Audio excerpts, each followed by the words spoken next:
UGR ini, kemudian perusahaan harus memenuhi syarat ini, perusahaan mintanya ke bawah kepada petani, mau bayar apa yang bawa dari koordinat dan sebagainya, tidak bayar ongkos dan lain sebagainya, persyaratan lainnya, kemudian kena apa penalti dari harga, tambah hilang rakyat kita.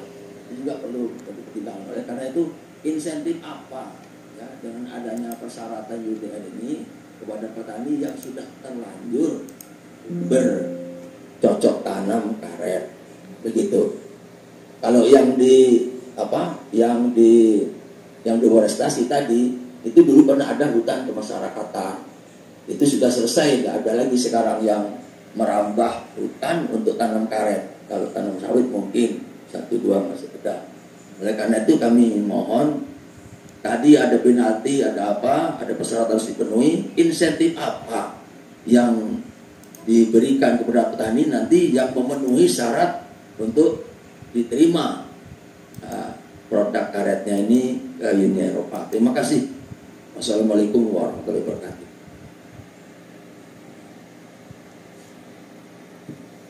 Thank you, Mr. Senator. I would like to convey to you two main question from Pak Supartijo. Pak Supartijo is representative of smallholders, rubber smallholders of Indonesia.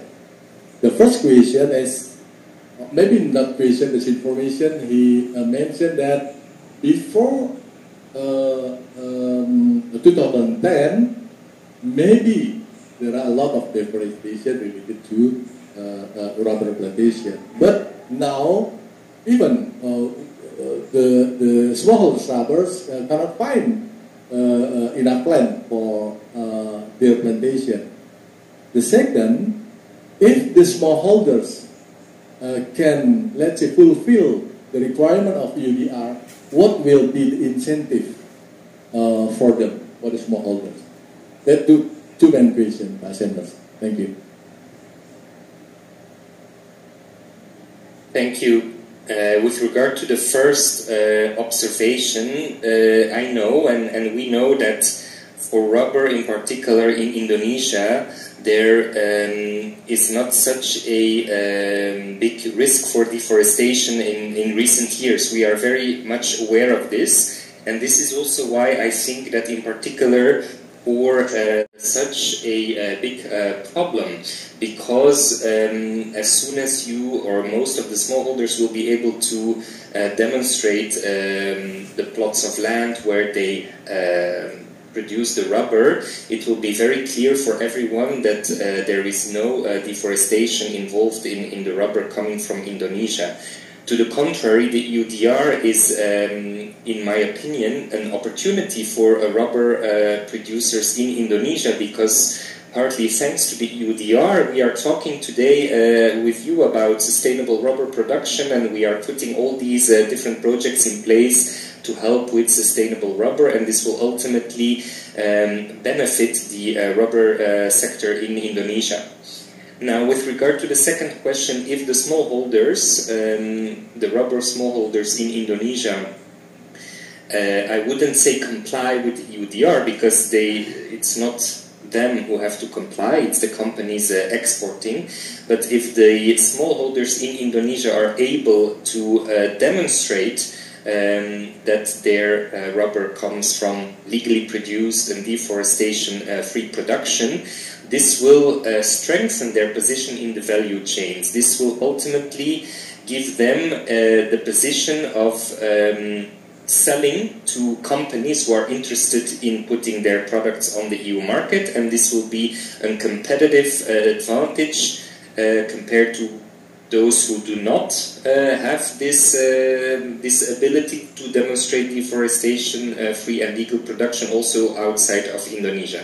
So we also know that there will be most likely a premium paid for rubber that is EUDR compliant, and this would also mean that the rubber farmers who do fulfill the requirements for the EUDR will have the chance to earn a higher income compared to those who have not. So that would be the incentive. but this is of course a market mechanism that needs to be implemented by the companies, yeah, who buy your rubber. It is not the European Union who decides the price of the products. Langsung saja untuk menyingkat waktu, jadi sebagaimana disampaikan oleh Pak Sanders tadi, untuk yang pertanyaan yang pertama, EU sudah sangat memahami Pak kondisi Indonesia bahwa untuk sektor karet itu sangat sedikit terkait dengan deforestasi. Itu beliau mengatakan begitu. Jadi untuk sekali lagi untuk di Indonesia untuk karet mereka tidak khawatir untuk terkait dengan deforestasi. Yang kedua mengenai premium price. Jadi untuk premium price ini sebenarnya kalau EUDR itu melihat bahwa para petani itu punya peluang untuk meningkatkan kualitas maupun persyaratan yang diminta oleh EUDR. Harapannya nanti dengan memenuhi persyaratan itu, ya, memenuhi persyaratan itu makin banyak perusahaan-perusahaan Eropa yang tertarik untuk membeli. Jadi market terbuka. Nah, market terbuka itu diharapkan menjadi salah satu insentif petani atau produsen untuk menjalankan memenuhi persyaratan EUDR. Jadi kalau untuk beliau mengatakan bahwa premium price itu tidak diatur di dalam EUDR, tetapi itu adalah mekanisme pasar. Jadi nanti mekanisme pasar yang berlaku dan ini salah satu contohnya juga beliau mengatakan bahwa beberapa pasar yang terbuka untuk mendapatkan harga yang terbaik buat produk-produk yang memenuhi persyaratan. Jadi bukan EU sebagai pemerintah itu yang akan memberikan premium price, tapi perusahaan, gitu Pak.